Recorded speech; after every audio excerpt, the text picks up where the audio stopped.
Prime, podcast for curious mind. Cari momen yang your element, dalam artian kayak mau ada scented candles atau kayak agak diredupin misalnya ya. Tuh pengen di coffee shop gitu 10-15 menit setiap hari kalau bisa. Disko, diskusi psikologi.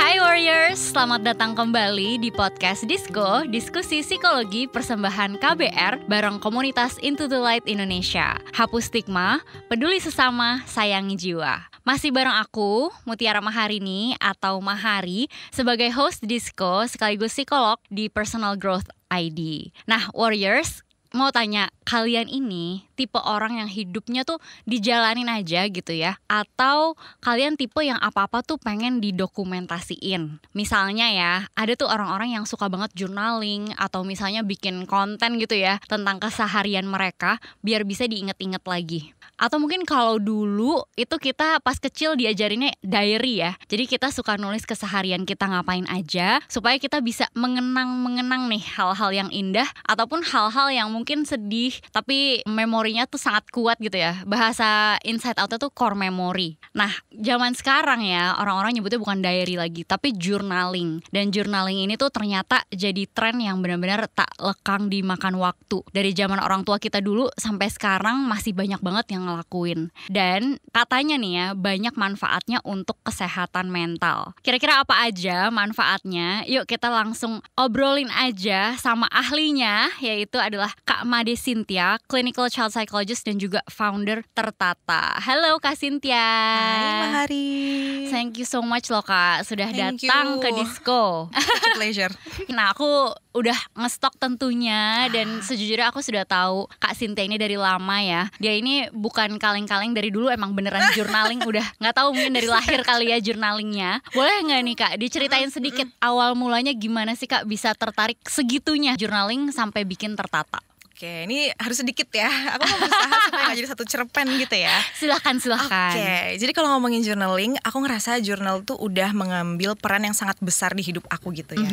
Terutama di momen-momen berat. Jadi kalau kita mundur ke belakang, awalnya banget kenapa aku menulis itu, aku lagi ada di lowest moment dimana pas itu ayah aku meninggal beberapa menit setelah kita chat-chatan gitu. Ya ampun. Jadi shocknya pasti ada banget. Dan hari itu bener-bener aku nggak tahu masih denial atau masa grieving segala macam, tapi tuh hari-hari tuh kayak runtuh gitu ya nggak sih. Tapi untungnya itu bertepatan dengan aku lagi S1 psikologi gitu kan, dan aku berterima kasih banget sama diri aku saat itu tetap mau ke kampus gitu kan untuk belajar segala macam meskipun nyawanya tuh nggak di situ gitu kan. Dan aku inget banget ada mata kuliah kesehatan mental dan kita tuh dikasih tugas eksperimen. Eksperimennya itu adalah kita menuliskan 3 hal yang kita syukuri setiap harinya sebelum tidur 2 minggu berturut-turut gitu. Mungkin kamu relate ya, ada ya? Kok aku nggak dapet ya mata kuliah itu ya? Tolong terima kasih Halo kampus. dosen, ini emang meant to be buat kakak sih. Benar. Terus? Awalnya pasti skeptis ya, karena kan kayak, woi gue lagi grieving lagi, terus tiba-tiba disuruh nyari bersyukur, hal bersyukur ya kan? gitu kan. Tapi ya untuk masih punya value bertanggung jawab, jadi kita kerjakan tuh tugas. Terus di minggu kedua bener aja aku ngerasa kayak, wow kok aku bisa ya ngerasain emosi positif. Aku kok bisa ya ngelihat hal-hal kecil yang kayak, oh ini silver lining ya setelah aku ditinggal nggak lama, berapa lama gitu kan. Terus dari situ aku penasaran dan pas banget ada mata kuliah lagi gitu ya, filsafat aku lupa. Dia menjelaskan soal gratitude journal dan positive psychology kan. Nah di situ tuh aku memperdalam kayak apa sih nih gratitude journal? Oh ternyata tuh based on research gitu kan. Katanya kalau kita nggak melakukan itu kebahagiaan kita meningkat, lebih banyak dikelilingi emosi positif, lebih puas dengan kehidupan, lebih puas juga dengan relasi, pokoknya all the good things. Sampai akhirnya udah aku perdalam, aku lakukan itu selama S1 kita berapa sih? 4 tahun. Jadi kakak setiap hari nulisin setiap gitu, malam 3 hal positif. Iya sebelum tidur gitu. Dan menyenangkannya tuh lama-lama tuh kayak ngalir aja gitu loh. Sampai kadang kita nggak harus mikirin tuh, kita bisa lihat silver liningnya langsung gitu kan. Terus lanjut aku lakukan. Dan pas aku mulai kerja, kebetulan jadi guru pas itu, aku shock kan kayak, oh ternyata kerjaan guru banyak ya gitu kan. Kayak banyak banget. Akhirnya aku butuh suatu hal yang bisa nge-recap itu semua, nge-organize hidup aku. Akhirnya journaling itu ternyata bisa juga loh dimanfaatkan untuk bikin to-do list, bikin perencanaan, refleksi, pokoknya all the things that I need ya kayak akhirnya otak kedua kakak gitu otak ya. kedua ada di aku, situ. iya bener-bener kayak oh ini otak kedua gue gitu kan. Ya akhirnya aku lanjutkan dan ketemulah dengan bullet journaling. Jadi kalau bullet journaling itu lebih ke kita masuk sense artnya ada di situ, organizationnya juga ada di situ, gratitude journal ada. Intinya menurutku semuanya tuh in one package. Ya udah tuh aku lanjutin lagi dan aku ngerasakan manfaatnya sebanyak itu ya. Dan aku ingat banget di keluargaku tuh kita diminta untuk, bukan diminta sih, dibiasakan ketika kita menemukan sesuatu yang menyenangkan, yang bermanfaat, yuk kita bagi ke sekeliling gitu. Karena kita percaya kalau share joy is a double joy kan. Jadi aku berusaha untuk ngasih tahu sekelilingku kayak gue journaling nih, ada gini. Dan akhirnya ada beberapa temanku yang akhirnya melakukan journaling. Aku sharing, terus ketemulah dengan partnerku di Tertata yaitu Dianti gitu ya. Sharing dan kita mikir, manfaatnya banyak banget ya. Gimana kalau kita bagiin juga ke orang-orang lain gitu, nggak cuma ke kita berdua aja. And history was made. Yes, nah abis itu kita mulai nih di IG kan kayak ngepost lagi nge-jurnal. Terus orang-orang excited ternyata kayak, itu apa? Kak aku pengen juga tapi mulai dari mana? Akhirnya kita kepikiran, ya udah kenapa kita nggak bikin platform yang menjawab pertanyaan-pertanyaan atau masalah-masalah mereka. Jadi kita datang dengan solusi gitu kayak, yuk mulai bareng Tertata, makanya gitu. Jadi tujuannya ngajak mulai journaling supaya hidupnya tertata. Tertatanya area mana? Area apa? Mau percintaan, masa depan gitu ya, karir, Keseharian, perasaan, pikiran, pokoknya semua yang bisa kita tata di dunia inilah gitu. Dan ternyata antusiasmenya tinggi ya Kak. Puji Tuhan. Karena itu beririsan juga dengan pandemi kan. Pandemi itu 2020 awal ya. Sedangkan Tertata baru di Februari 2020. Bayangin. Emang udah meant to be. Iya, jadi kayak blessings in disguise gitu. Karena kita mulai dari tadi kelas-kelas online, terus akhirnya mereka join dan ternyata community-nya tuh getting bigger and bigger sampai akhirnya sekarang jalan tahun ke-5. Gitu sih. Panjang ya ceritanya. Dan warriors harus tahu ini ada kelas rutin journalingnya juga ya kan. Yes. Kalau misalnya ada yang mau ikut hari apa aja tuh Kak? Boleh, setiap Rabu malam sama weekend. Tapi weekendnya tuh tergantung sih. Jadi biasa jadwalnya kita post tuh setiap awal bulan. Jadi ini gitu. Emang bener-bener trennya juga lagi on banget ya untuk journaling ini. Iya, juga gitu sih makin kesini ya. Kalau misalnya Kakak ngeliatnya selain karena pandemi ada faktor lain nggak Kak? Kenapa akhirnya ini bisa jadi ngetren banget? Oke, ini menarik ya. Mungkin aku berdasarkan pengalaman aku dan pengamatanku 4 tahun jalan ke 5 tahun ini sama Tertata gitu ya. Aku melihat setiap bulan tuh ada aja antusiasme baru gitu. Kalau misalnya diteliti kayak kenapa kira-kira kayak gitu ya? Pertama, aku ngerasanya orang-orang tuh udah lebih terpapar dengan social media. Sekarang kan banyak ya orang bikin reels atau di TikTok gitu kan. Kayak journaling for productivity kayak gitu-gitu kan. Banyak inspirasi dari situ. Banyak inspirasi. Jadi paparan media aku bisa bilang itu sangat berpengaruh.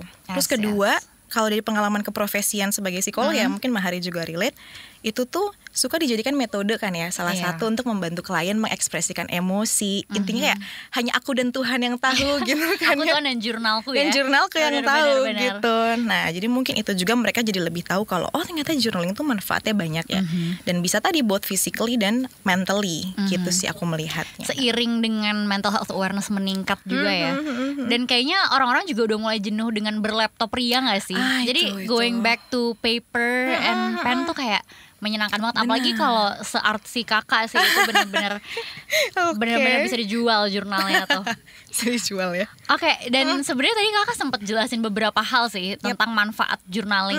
Tapi kalau Kakak aku tanya gitu ya, yang benar-benar menurut Kakak paling bermanfaat gitu dari journaling apa aja sih? Oke, sebenarnya banyak banget. Dan sampai sekarang tuh selalu ada temuan baru kayak ternyata jurnal bisa A, B, C. Tapi yang aku ngerasain banget itu adalah bagaimana jurnal tuh bantu kita untuk lebih mengenal diri ya, atau kayak self awareness, atau bahasanya mudahnya kayak terkoneksi lah. Karena kadang kan kita punya pekerjaan, punya beban, kayak satset kita nggak punya waktu buat diri sendiri. Kayak apa-apa tuh eksternal banget. Even sesimpel apa kabar hari ini? Kadang mungkin jawabnya bingung kayak dijawabnya sama apa ya? Iya nggak sih?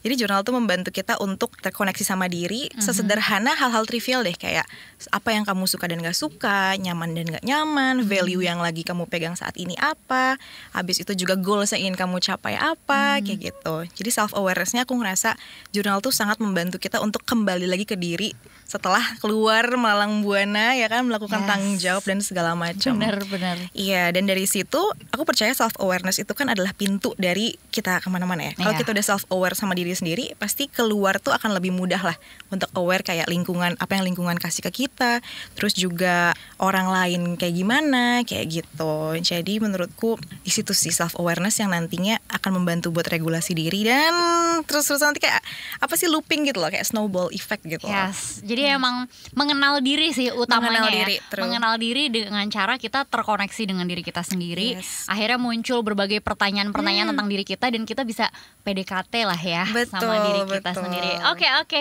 Aduh ini lagi seru banget dan kita baru ngomongin beberapa hal doang nih. Tapi setelah jeda yang satu ini, kita akan mulai ngobrolin gimana sih cara untuk mulai journaling atau untuk warriors yang udah mulai tapi nggak bisa konsisten gimana caranya biar bisa rutin. Jadi tunggu ya, abis jeda ini kita akan bahas lebih lanjut. Satu kata yang mendeskripsikan cinta, respect. Jahat. Selfless. Komunikasi. Itu kata mereka soal cinta. Dengarkan Love Buzz di kbrprime.id. Tersedia juga di platform mendengarkan podcast lainnya. Love Buzz, membicarakan perkara yang tidak dibicarakan ketika berbicara perkara cinta. Oke, kita lanjutin lagi ya obrolan kita. Masih bareng sama Kak Made Cynthia.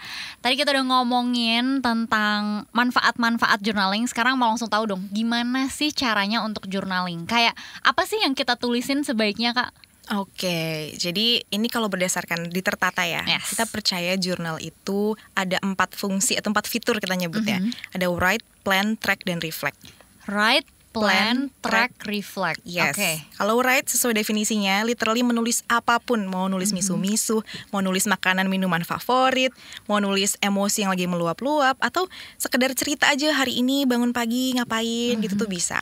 Terus plan sesuai namanya kita buat perencanaan, ya kan? Mau perencanaan jangka pendek atau jangka panjang. Biasanya kan kita punya ya tujuan-tujuan gitu kan. Yes. Nah di situ biasa kita breakdown gitu kan. Terus kayak kapan nih akan kita capai dan bagaimana cara mencapainya gitu. Terus track tadi udah di plan, udah ditulisin, kita monitor tuh, ya kan kita track udah sejauh mana sih progresku gitu kan. Nah sudah kita track, kita reflect gitu kan, kita refleksikan dari proses ini tuh apa sih yang udah oke, apa yang enggak, apa yang bisa ditingkatin kayak gitu kan. Jadi kita mulai dari situ dulu tuh, apa yang bisa ditulisin. 4 itu adalah suatu proses yang bisa kita tuliskan gitu kan. Terus kalau ditanya ada bener enggaknya gak sih cara nulisnya, aku percaya gak ada yang salah dan gak ada benar. Karena journaling itu adalah kegiatan yang sangat personalized. Jadi Yes. tergantung tuh kamu tujuan journalingnya apa, isinya mau apa aja, kayak you do you. Makanya aku suka journaling karena no pressure, karena ya tadi balik lagi hanya aku dan Tuhan dan jurnal yang tahu gitu kan. Bener. Ih, aku suka banget karena bener-bener end to end banget ya. Iya, Dari iya. mulai pertama kali kita kepikiran punya goals tertentu sampai akhirnya goals itu bisa kita centang kan, rasanya pasti puas banget Iya, ya, Kak. ada sense of achievement. Yes. Apalagi kita tahu dia kan kayak small steps gitu kan. Jadi ngebantu kita buat celebrate small wins ya nggak sih, sampai akhirnya nanti mencapai ujung goals yang kita pengen tuh apa. Benar-benar. Dan lagi-lagi kalau kita lagi ngedown, lagi kurang enak, kita bisa baca lagi dan mengingat gitu kayak, oh aku pernah loh achieve ini semua. Betul. Apalagi kan mungkin nggak semua dari kita terbiasa untuk mengekspresikan emosi ke orang gitu ya. Kadang ada rasa nggak enak kayak misalnya, aduh nanti nambahin masalah dia lagi gitu Iya. kan. Atau Tapi kan aduh, nggak bakal nambahin masalah jurnal ya kan? oh enggak, jurnal akan diam dan mendengarkan dengan baik ya Iya. kan. Dia akan active listening tanpa merespon ya kan. Tanpa harus dibayar. Aduh sedih ya. Iya kayak gitu. Dan itu nanti akan menjadi dokumen kita. Ibaratnya kayak guidance. Kalau aku nganggapnya kayak guidance di hidup aku gitu. Kayak oh ternyata pernah ngelaluin ini ya. Oh pas itu terlalui loh cara yang kulakukan ini. Jadi tuh kayak aku ngerasa makin pinter dalam artian memahami diri sendiri. Yes. Dan bagaimana harus merespon hidup yang sangat uncertain ini ya kan. Dan sangat Benar. challenging. Jadi emang journaling tuh ngebantu kita menjadi expert dari diri kita sendiri. Betul. Karena kita emang basically setiap hari ngasih data gitu kan di Iya, situ. I see. Jadi kalau tiap hari kita masukin data, kebayang dong kesimpulan-kesimpulan yang kita buat tentang diri kita pasti jauh lebih akurat nih Yap. dibandingkan kita asal aja gitu ya berpikir kita orangnya kayak gini, kita orangnya kayak gini. Padahal pasti dalamin nggak kayak gitu loh, Iya. Warriors. Oke, that's very interesting. Dan mungkin di sini udah ada beberapa worries yang kayak aku nggak sabar Kak, aku mau mulai. Aku belum pernah journaling. Nah kira-kira gimana tuh caranya? Karena kalau yang aku tahu ya, beberapa orang especially kayak klien-klien kita gitu suka kayak, Kak aku tuh mau ya journaling, tapi aku nggak tahu mulai dari mana. Kayak ngerasa awkward gitu loh. Padahal nggak ada yang ngeliatin ya, cuma ngerasa kayak yang aku tulis tuh apa, terus ini bakal yang ada gunanya tuh yang mana gitu. Pokoknya mau mulai pun jadi enggan gitu, karena lagi-lagi tadi ya nggak ada guidance. Dan orang-orang suka bilang udah journaling aja, journaling. Gimana caranya gitu ya? Gimana kira-kira nih Kak? Ya itu pertanyaan yang kayak hampir setiap hari ya didapatkan ya. Mau itu lagi di DM gitu ya, atau lagi isi kelas gitu. Dan sangat wajar, gak apa-apa banget warriors ya ini. Oke, jadi caranya gimana? Sebetulnya ada banyak cara, tapi kalau ditertata kita percaya mulainya dari find your purpose gitu. Dalam artian kita set dulu tujuannya, nggak harus besar-besar gitu. Dalam artian tujuan journalingnya mau apa? Karena banyak ada yang pengen, biar lebih produktif gitu kan. Biar momen-momen keseharian tercatat. Biar bisa meregulasi emosi dengan baik. Biar membiasakan cara mengekspresikan diri atau bercerita gitu kan. Jadi tentukan dulu nih tujuan journalingnya buat apa, supaya kita tahu nanti yang kita tulisin apa ya gitu kan. Sebenarnya dari situ. Terus yang kedua, tadi aku relate banget dengan beberapa statementnya Mahari, dan menurutku penting banget untuk ditulisin apa sih keraguan-keraguan atau hal-hal yang menghalangi kamu selama ini journaling gitu. Karena itu akan kita sasar. Karena biasanya gini, lihat di reels estetik gitu kan biasanya. Punya aku nggak keren nih journaling, keren nih. Pasti coba kayak tip X gitu kan. Jadi kayak udahlah gitu kan. Kayaknya nggak bakat deh. Kayaknya nggak bakat deh gitu. Udah di jurnal bukan buat aku kayak gitu. Jadi hal-hal yang menjadi keresahan itu perlu untuk ditulis, ibaratnya supaya kita ngerasa kita nggak mengabaikan perasaan itu, karena itu exist gitu kan. Tapi yang penting adalah setelahnya apa gitu. Setelahnya adalah sebenarnya simpel banget, kayak mulai aja dulu, tulis aja dulu gitu kan. Jadi emang itu yang perlu dilakukan, udah mulai aja dan berusaha untuk menerima diri. Karena menurutku journaling itu juga part menerima diri ya, kayak tulisan yang lagi amburadul misalnya, atau grammar nggak oke, kayak ngomong ngalor ngidul, atau kayak sekedar doodling, tapi itu kan kayak jurnal nggak ngejudge kita anyway gitu kan. Jadi itu sarana untuk menerima diri dan being vulnerable aja gitu kan. Bener banget. Ketika kayak kita ngerasa kita nggak bisa jadi diri kita sendiri di tempat lain, disitulah kita bisa telanjang gitu ya, basically secara emosi kita benar-benar lepas gitu. Iya. Dan bahkan ya Kak, kalau ada kayak klien-klien aku, dia misalnya bingung banget harus apa, aku bilang kayak ya udah kamu tulis aja apa yang kamu rasain itu gitu. Misalnya kamu bingung, tulis aja bingung. Terus kayak gede caps lock gitu ya, nggak apa-apa. Selama kamu masih bingung, tulis aja terus bingung. Lama-lama tuh kayak intensitas emosinya turun gitu. Ngerasa divalidasi sama diri sendiri. Betul, itu sih. Sama yang The paling magic penting of journaling. Kenapa? Paling penting adalah make time. Ini karena dia percuma yang susah, kita udah punya gearnya, kita udah tahu tujuannya apa, tapi nggak kita kasih waktu tuh di sela-sela gitu kan. Jadi mungkin saranku, misal sehari ambillah 10-15 menit gitu ya, cari momen yang your element, dalam artian kayak mau ada scented candles atau kayak agak diredupin misalnya ya, tuh pengen di coffee shop gitu, 10-15 menit setiap hari kalau bisa gitu. Jadi itu membiasakan diri kita, karena kan habit dibangun juga nggak instan ya. Iya benar-benar. Nah itu challenge. Jadi situ, bukan cuma create time, tapi create the moment juga ya Kak. The moment, benar. Biar kita kayak makin internalize. Nyalain lilin gitu kan. Beda ya ini nyalain lilin sama yang lain-lain ya. Iya loh, kalau lilinnya buat jurnal bukan buat yang lain. Lilinnya gak perlu dijagain sih. Jadi tolong warriors dibedakan ya. Yang ini insya Allah lebih bermanfaat sih ya. Gak usah dijagain si lilinnya ya. Tapi bisa ngebuat kita ngerasa lebih nyaman dan sehingga lebih ngalir juga nulisnya. Ini kakak bahkan menjawab pertanyaan yang baru mau aku tanyain sih. Yaitu adalah gimana caranya biar rutin. Tadi kakak udah bilang kan, salah satunya adalah menyediakan waktu yang kayak setiap hari tuh waktunya khusus gitu. Selain itu kira-kira gimana Kak? Konsistensi ini juga pertanyaan yang sangat sering ya. Kan aku pun juga kadang gak konsisten gitu. Tapi balik lagi, tadi pertama make time dulu, commit di situ, dan kedua create your own konsistensi sih. Jadi mungkin tadi kalau aku bilang setiap hari coba 10-15 menit, tapi kan setiap orang dinamika hari-harinya beda ya. Jadi mungkin kayak aku pengen seminggu 3 kali deh gitu, tiap pagi atau tiap malam. That works gitu kan. Jadi benar-benar you do you, sesuaikan preferensi. Yang penting adalah tadi tulis aja dulu atau mulai aja dulu.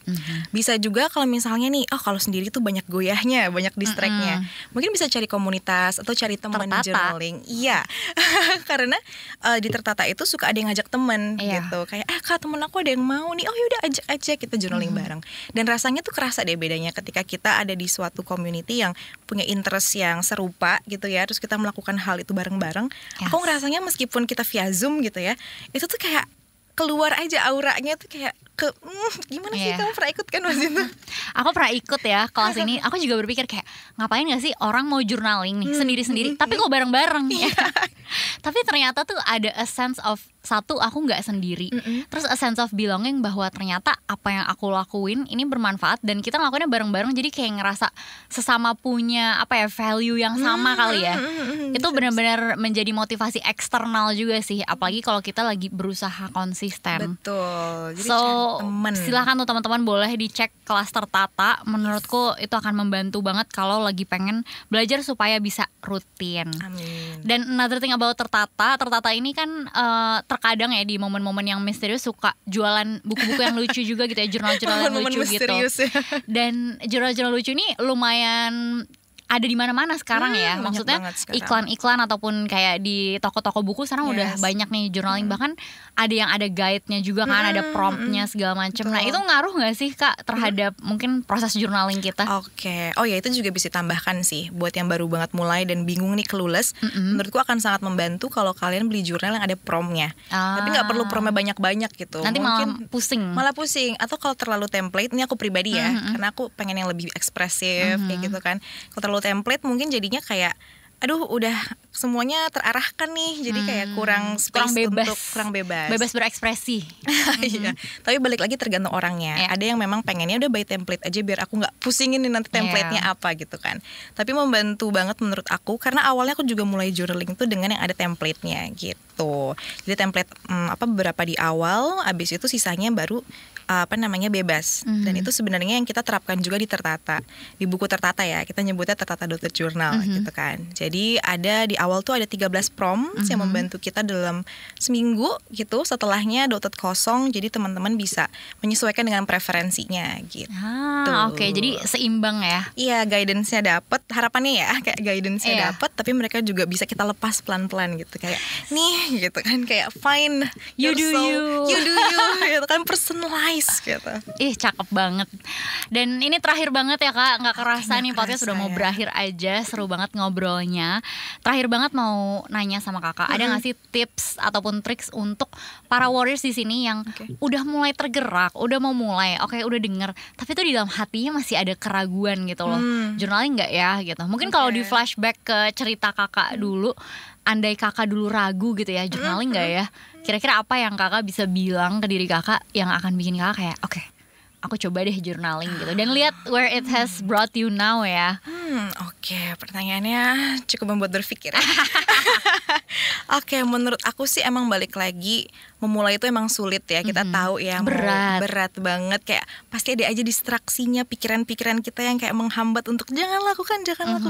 Tapi aku melihatnya, setiap kita masuk ke teritori baru, itu pasti wajar banget sih ada kayak keresahan, ada resistensi ya. Iya, resisten, kayak takut, kayak ragu-ragu gitu. Tapi percayalah, once kita tahu memang tujuannya itu baik, manfaatnya itu akan membantu kita keseharian, itu ketika kita lakukan, you will never know what will happen gitu loh. Jadi itu ibaratnya kayak kayak ada pintu nih yang ibaratnya kita buka, mungkin berat, tapi pas udah kebuka tuh kayak wow, banyak shining, rainbow sunshine, kayak gitu loh. Jadi menurutku benar-benar mulai aja dulu, kesampingin dulu semua pikiran-pikiran yang kayak nanti nggak bagus, nggak ini. Sebenarnya pertanyaannya balik lagi, kamu journaling buat siapa gitu ya kan? Apakah tujuannya untuk impressing other people atau sebenarnya buat kebutuhan aku gitu kan? Benar. Karena kalau buat kebutuhan kita kan kayak ya udah apa adanya aja gitu kan. Yes. Ya, tapi balik lagi, it's a process. It's a process. It's worth the struggle. Tapi mulai aja dulu ya. Betul, mulai aja dulu, tulis aja dulu. Yes, dan buat para warriors yang seperti aku mungkin kalau mau mulai journaling itu agak minder ya, karena kayak aduh kalau ngeliat kayak Kak Cynthia ini tuh estetik banget, terus kayak aduh lucu-lucu banget, terus kan kayak di story-story gitu ya, gimana kayak waduh kalau punya aku di story tuh amburadul sih gitu, malu sih. Tapi nggak apa-apa, lagi-lagi balik lagi kayak Kak Cynthia bilang, who are you doing this for? Kalau untuk diri sendiri ya untuk apa nggak harus di story-story juga kan. Mulai aja dulu, coba dulu, rasain manfaatnya. Dan kalaupun ternyata nggak cocok, Yang penting udah nyoba ya kan. Betul, it's okay gitu kan. Itu kan kayak data buat kita juga ya. Yes. Kayak, ternyata journaling gak buat aku. Oke, berarti nextnya apa. Tapi Yes. kalau ternyata buat kamu kayak wow, kayak kamu dapat bonus Exactly. kayak banyak sekali gitu kan. Lebih baik mencoba daripada menyesal. Oke, Warriors, sebenarnya sampai di sini dulu podcastnya. Oke. Sangat cepat berlalu. Thank you banget Kak Cynthia dari Dengan senang Tertata. hati, thank you for the opportunity. Coba dicek to- Instagramnya ya. Di mana Instagramnya? Instagramnya ter.ta.ta. Yes. Dan Instagram Kak Cynthia? Instagram aku CYN Agrita Sin Agrita. Yes. Oh. Thank you banget untuk semua Warriors juga yang udah mantengin obrolan kita. Semoga podcast ini bisa menginspirasi para Warriors untuk mulai journaling dan juga untuk lebih peduli dengan kesehatan mental diri sendiri maupun kesehatan mental orang-orang di sekitar. Sampai ketemu lagi di podcast episode selanjutnya. Dengerin di kbrprime.id. Aku Mahari, pamit undur diri dulu. Bye-bye. Bye.